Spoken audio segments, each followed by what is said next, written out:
In the 1960s, most of them were teenagers, and they were called street gangs.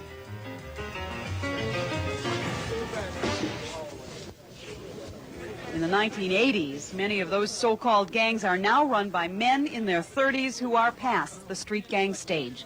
Their business is said to include the sale of teas and blues, a heroin substitute now sold openly on the street in great quantity. In addition, they are accused of extortion, burglary, robbery, and violence. The violence has left in its wake people who are afraid. What troubles me the most is shootings, and you don't know where they're coming from. You know, it's either, live and let live or, be hurt. One of the things is that there is a real easy availability of weapons, and that's what makes it very violent and very dangerous. It's good to talk about them if you want to die, go right ahead.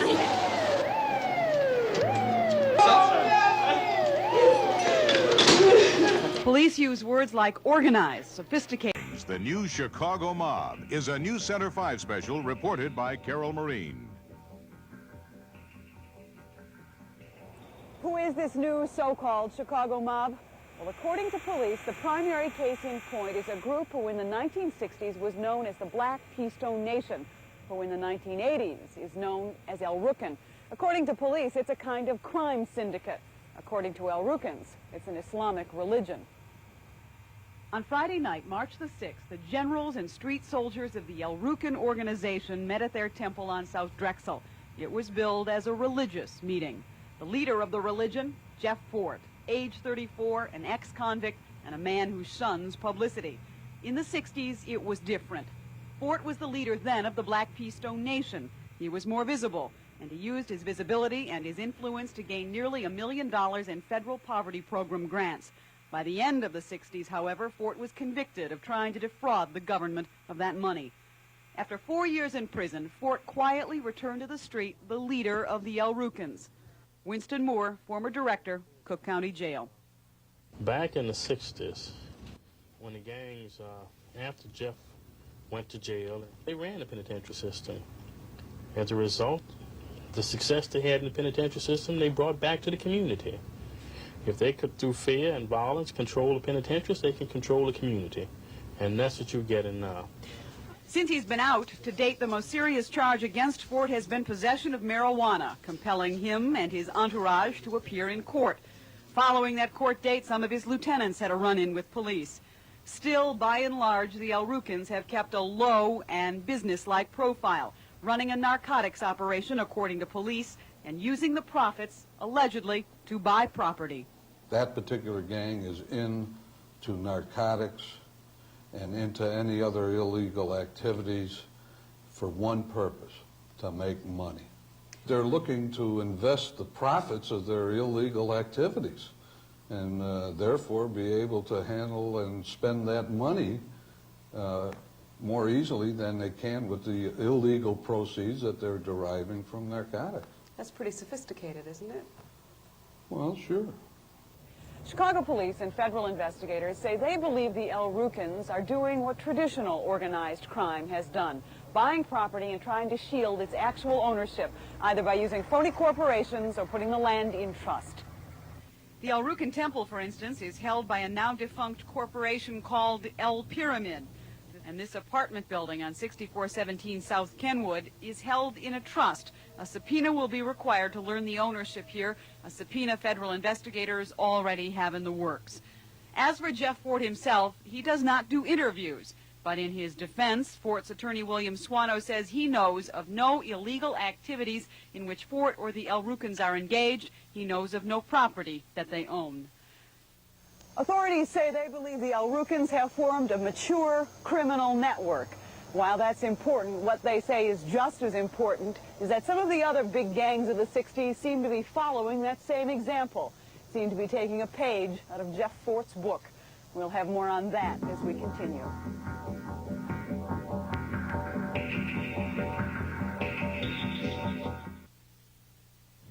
I said, can I get back, Lord?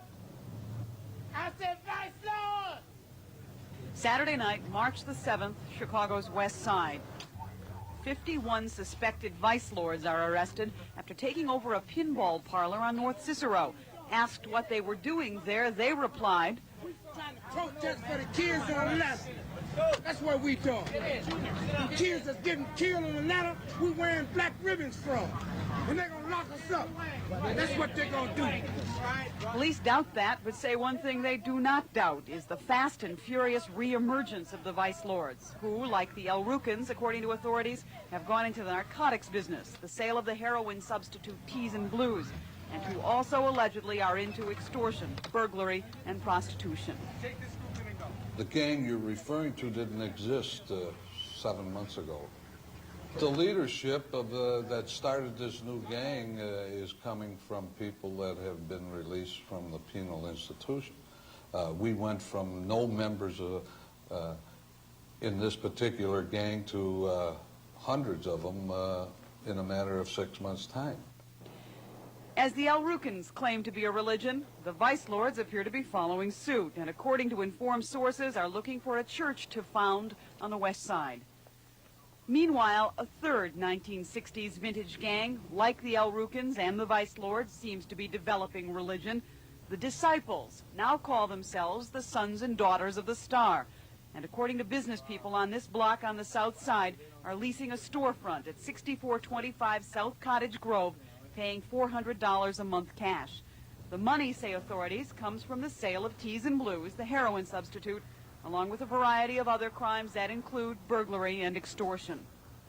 All of these gangs have a street in common, but most of them have another place in common as well, the Illinois prison system. Most of the older members left the street to go behind bars, and they took their gang affiliation with them when they went. The Illinois prison system, like the street, has for years had gangs and a seemingly unstoppable traffic in narcotics, cold cash, and even weapons. Prison officials have in recent years made some attempt to control gangs here. In the fall of 1979, when this 8mm surveillance film was shot, dozens of El Rukins had descended on Stateville Prison, driving limousines, wearing dashikis, and demanding to see some of their religious brethren inside. Permission was denied, and prison officials controlled that situation. Other problems have been much harder to solve. Are you a gang leader? I'm not a gang leader, but I'm a leader. Of what? Of an organization. A case in point, Stateville inmate Dirk Acklin, a disciple out of Chicago, one of a number of disciples fighting for control not just of the prison, but of the street, of Cabrini Green, for instance. Nato! Who did it, Nato? Renardo Williams is reputed to be a disciple leader in Cabrini Green. He is also the brother of one of Dirk Acklin's prison enemies, a brother who heads a rival disciple faction.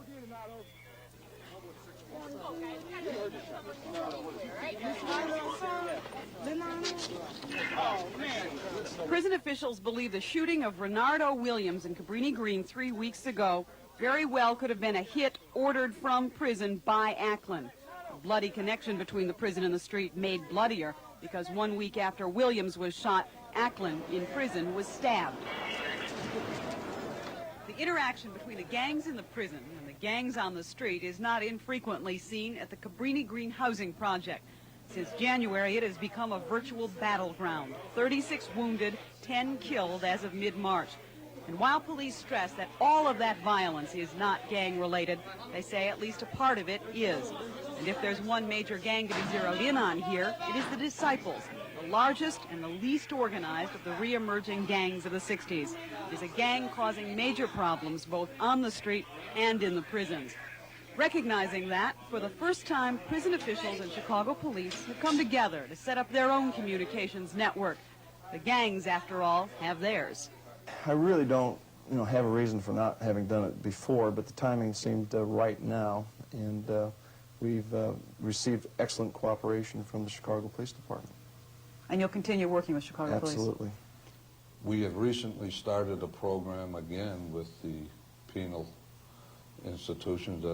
What caused you to get together with the prison system recently? Well, I think we should have been working hand in hand for many years, and we never did.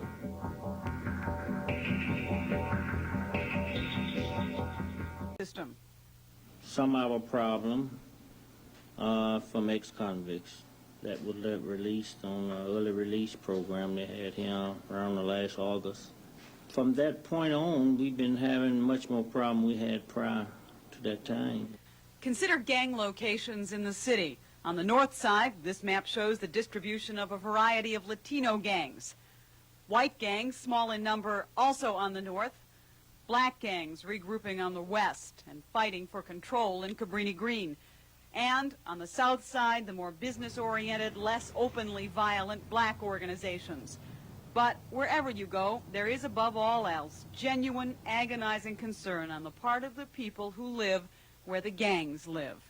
Well, I have had trouble with the gang brutality of arresting me, saying things that they shouldn't say.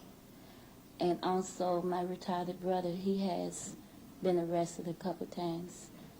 One time they undressed him and had him in the hallway. A couple times they stick him on the elevator, they slap him around and stuff like this. I mean, you've just decided you're going to speak out. Yes. You think more people should speak up and be heard? Yes. Do you think they will? No. And if some gangs are, in fact, what police are calling a kind of crime syndicate, then what is being done about them? More after this.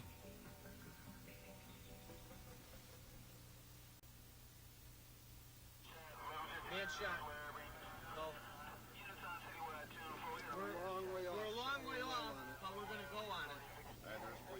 1159 Larrabee. In the last 6 months, virtually every level of government has declared war on Chicago gangs.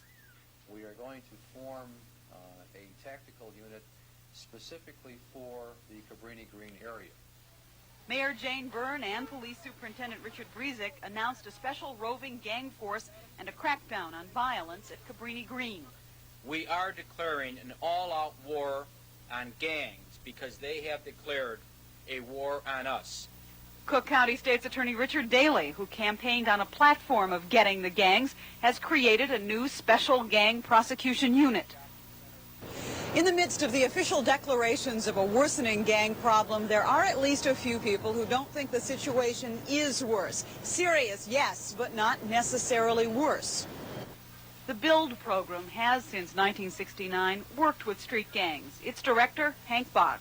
The problem of young people becoming involved in youth gang behavior, for the 20 years that I've been dealing in this particular field in Chicago, I cannot say it's worse or it's better than it has been all along. There are also those who question the new law enforcement emphasis on the gangs. Is it your conviction, in fact, that the use of a gang label is overused, is overgeneralized? Every young black person with an afro is a gang member. That's per se. But it cannot be that every black male between 18 and 25 belongs to a gang. And yet when you see an arrest, invariably that's what you see. Arnett Hubbard is an attorney. Her client is a young man named Isaac Gaydon. When Fenger High School football star Stephen Watt was killed February 6th, Gaydon was one of 3 accused of the shooting. And on the eve of achieving that dream, some individuals who have no goal and have no dream were allowed to steal his dream. And no man should be allowed to steal another man's dream. Gaydon was quickly linked to a gang, and a disagreement began. The murder of a high school student who played football as he's walking down the street, that's not a political issue. He was not in a gang. We believe that the killing was gang-related, yes. It's a ploy that's regularly used by the state's attorney's office. They prejudice the public before the case ever gets to court and try it in the papers. This specific case is now in the courts, but in a more general sense, even some police caution against using gang labels too liberally. Yes, I think the name gang is being overused. Then again, there are other times when law enforcement is adamant, saying there is no mistaking some groups, in particular, those gangs now being called budding crime syndicates, like Jeff Ford and the Al Rukins on the south side, the Vice Lords on the west side. and to some degree the highly disorganized but large disciple nation on the south and north sides.